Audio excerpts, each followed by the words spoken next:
So we're about 2.5 weeks into the second Trump government shutdown. The second, because the last time government shut down was the first time Trump was president. Republicans repeatedly show they are completely unable to govern anything. And when they are governing, they still complain about how bad the Democrats are running things, even though they're not running things. So right now, the Republicans control everything: the House, the Senate, the courts, the White House. And they shut government down. Why? Because they wanted to. That's the bottom line. Now, their Republicans are saying, oh, it's the Democrats that are keeping the government shut down. The Republicans have all the votes everywhere in order to start it up again if they want to. But they don't want to. Why? I don't know. I think it's because they're mean people. They also have a complete inability to govern. I mean, that's been obvious. Every time they've been in charge, we've had do-nothing Congresses. And this Congress, the 119th Congress, is especially do-nothing. They've passed 3 or 4, a handful of bills out of Congress or out of the House, and only 2, I think, 3 maybe, have been signed into law. There haven't been very many laws signed this year. It's been a very unproductive Congress. And now they're not in session because Johnson doesn't want to call them into session, because Trump doesn't want the Epstein files released, because if they are, everybody's going to find out how deeply involved he was with Epstein. So I expect the House to actually be out of session for the rest of the year, the rest of the calendar year in 25. We'll see. In the Senate, they had a bill to reopen the government, and it got 49 votes. The Republicans have 54 seats, but only 49 of them voted for this, to reopen the government. So you can't say with any credibility or honesty that this is the Democrat shutdown. It's absolutely not. This is the Trump shutdown.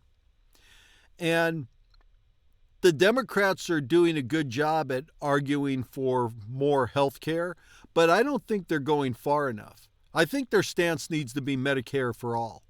That's what we need to ask for. That's what we need to demand. We need to demand Medicare for all to reopen the government. We need Medicare for all. We need free education. We need a UBI. We need expanded food and housing support. We need all kinds of programs, and in order to reopen the government, we need to get all this. We need to ask for it. Because asking for the minimum and hoping you barely scratch by, that's not negotiating, Chuck. So we'll see what happens. The government shutdown is going to continue. And mainly, this is kind of the ironic thing. The Epstein files are so impacting the ones Trump swore he was going to release. All the Republicans said, yeah, we've got to release these. Now suddenly, we can't release any of those, or we can't even find them if you believe the Attorney General, the unqualified Attorney General. So, but like I say unqualified, everybody in the government right now is unqualified. So we went out to the No Kings rally yesterday. It was great. We didn't go out because we hate America. We just hate the people running America. Johnson, Trump, that's you guys. You can, and poor Mitch, I've got to say, I feel bad for Mitch McConnell because he collapsed the other day. The guy is 197 years old or something, and he really needs to just step down and resign. He won't, because Kentucky has a Democratic governor, and if he steps down, the governor gets to replace appoint a replacement. So the Republicans, the heartless Republicans, are going to keep this poor guy going at the pace that is probably going to end up killing him for no other reason than they cannot possibly give up power, because to give up power would be to fail in their goal of turning this country into a dictatorship, which is what they're doing. And, where's the NRA? They're there to stand up against tyranny and dictatorship. Well, here it is. Where are they?